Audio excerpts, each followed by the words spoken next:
This review is brought to you by Red Ribbon Reviewers, a site where we reviewers give our love and support for AIDS. And this year we are supporting the Trevor Project. Give them a look and donate to them. Any support you give to them will be greatly appreciated.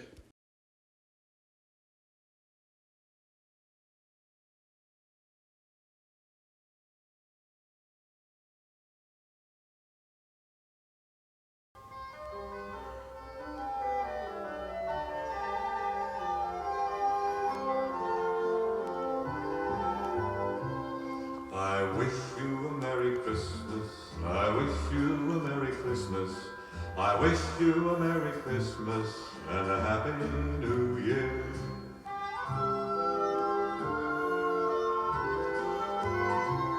Oh, bring us some figgy pudding. Oh, bring us some figgy pudding. Oh, bring us some figgy pudding and bring it out here.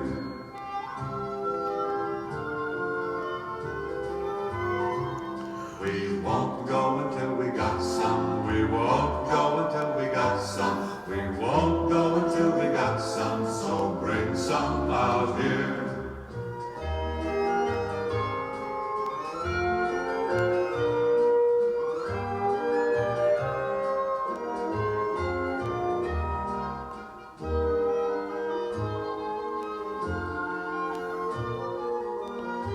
Hello, I'm Henry R. Mockingbird, your host with the mustache. And welcome to my second annual Christmas special, this Christmas marathon, that I decided to call 20th Century Reviews Christmas-a-thon. So, for part 2 of Christmas-a-thon, I'm going to be reviewing a Bob Hope Christmas special. And this is something of a milestone for me personally, because this is the very first Frank Tashlin movie to ever appear on this show. Just who is Frank Tashlin? Frank Tashlin started his career directing several Looney Tunes shorts, and would later become a gag man for Harpo Marx, but got his official directorial debut with the Bob Hope film The Pale Face, and would later go on to direct several Jerry Lewis films. But today we're going to take a look at his first unofficial directorial debut, The Lemon Drop Kid. So let's dash through the snow on a one-horse open sleigh and get this review going. Roll it out.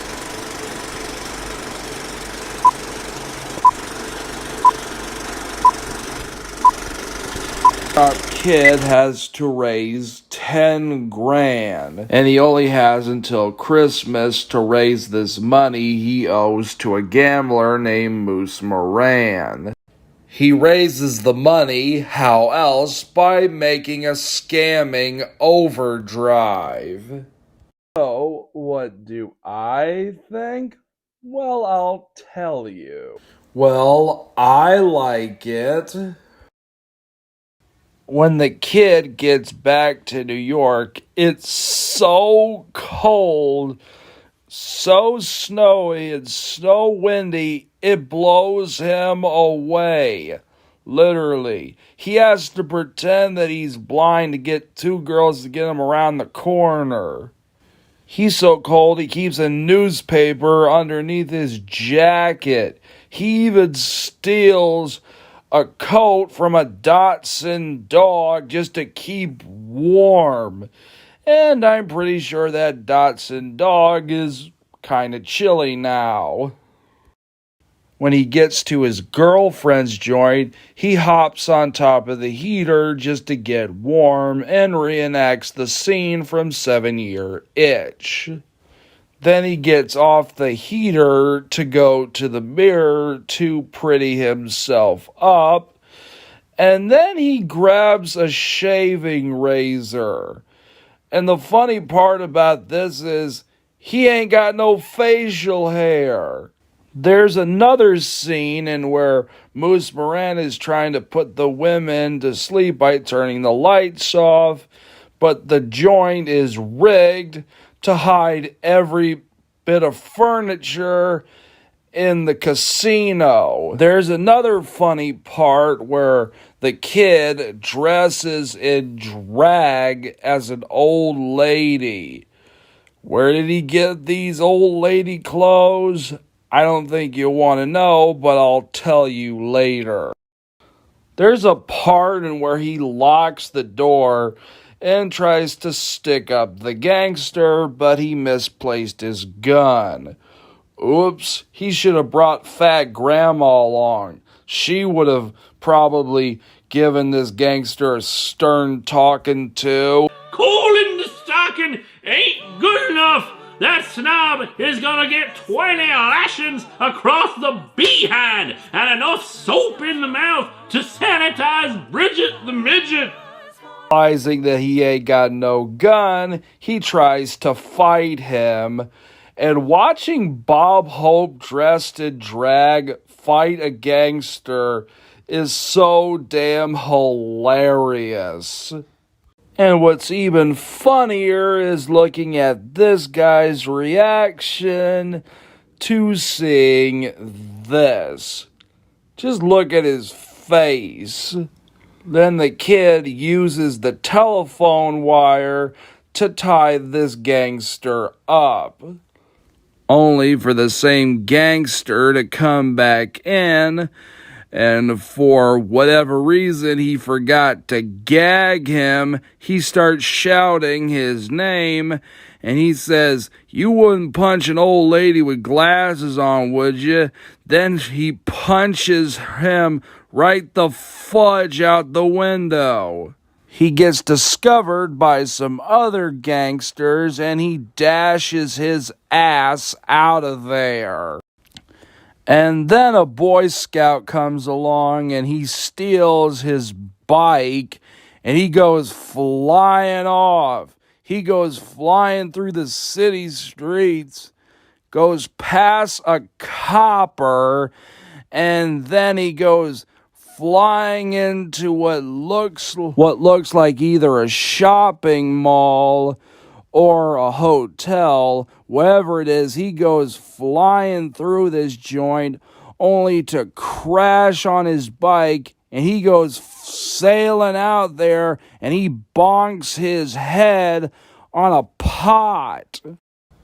Let's talk about the Lemon Drop Kid, played by Bob Hope, who's a con man with a heart of gold. His plan is to use Moose Moran's casino as a front for an old ladies' home and use a charity to get him money. Even Moose Moran's goon who visits him in the jail states, "I wouldn't do that to my own mother." However, he does go through with it and get some of his friends together. One of them, of all things, brings a cow to the casino, which goes crazy, and they have to calm it down. The only question is, where did they get this cow? Maybe they got it from Cloverland Dairy. Cloverland Dairy products are always close at hand. At your own front door, at the corner store, look for the Cloverland Dairy brand. Cloverland Dairy products are always in demand. They come to you fresh as morning dew. Look for the Cloverland Dairy brand. Pull off his scam, charity, he gets some of his friends together and have them dress up in Santa suits. And the way they get the money is very funny and creative.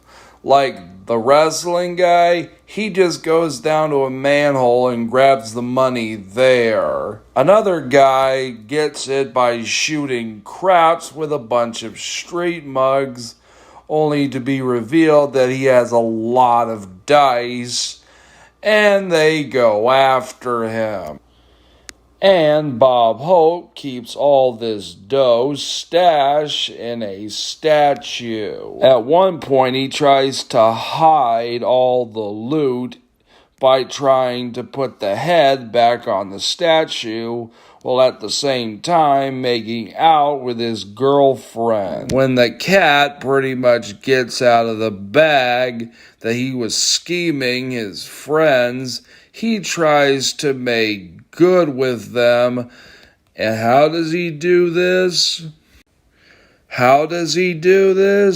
Well, he pretty much goes to a department store and pulls a Gypsy Rose Lee. Quite literally, he starts stripping the mannequin of its clothes. He starts stripping the store mannequin until it's half nude, till it's fully nude. Then his cover is blown, he grabs the glasses and tries to flip the wig of the store mannequin. And now it looks like a nude young Jada Pinkett Smith. And that is how the Lemon Drop Kid got his old woman clothes. And then there's his girl, Brady, who's always counting the Lemon Drop Kid out on his bull crap. But Brainy loves and tolerates him anyhow.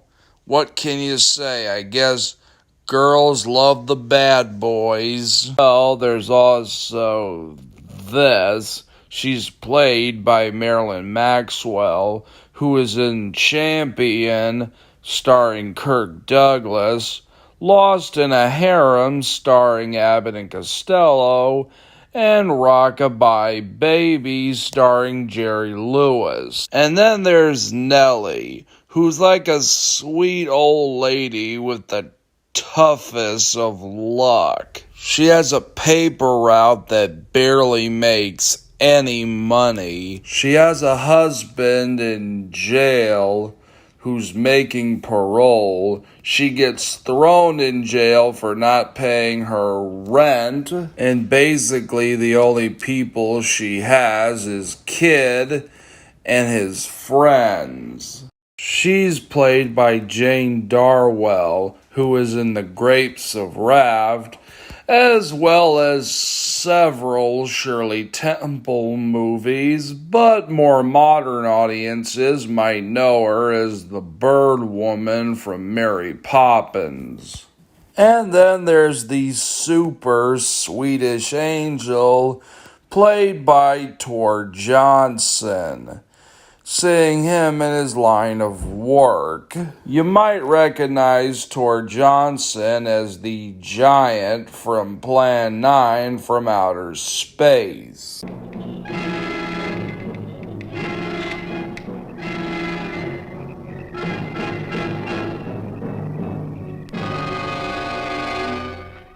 He tosses a man out of his ring and probably breaking his back in the process. He goes to shake the kid's hand, nearly breaking his fingers. Now that might sound painful, but I'm pretty sure Uwe Boll does the same thing after one of his fights with his critics. Not to mention, we get to see Tor Johnson in a Santa suit. You know what? Just seeing Tor Johnson dress up in a Santa outfit kind of puts a smile on my face. And he's still a better Santa with muscles than Hulk Hogan. Another one of Kid's friends is Gloomy Willie, played by William Frawley, and he also gets a couple of laughs, like when the kid catches him with an alcohol bottle and he says, "Santa Claus don't drink." And he responds by saying, "Yeah, well, how does he keep falling down chimneys?" Or during his charity drive, a girl comes up to him and asks him for a doll, and he says, "No, my doll's at work." At first, not knowing that she means a toy doll. Another funny bit is when him and the kid walk into the casino and they come across Milky the cow, startling them both. Another one of Kid's friends is Little Louie, and there ain't really much to say about him other than the fact that he's played by Sid Mullington, who some of you might recognize from his role on Green Acres. Which one do you want to talk to, Alf or Ralph? It doesn't make any difference. Well, it does to us. One of us is married. Who are you? I'm Alf. Ralph is out. Now let's listen to some of the songs. Most of them are performed by Marilyn Maxwell. And when I say most, some of them are sung by both her and Bob Hope. But let us listen to the first of her songs for this movie. You're probably here just to hear us sing. Hear such a roar and you think they want more, so you start in singing like mad.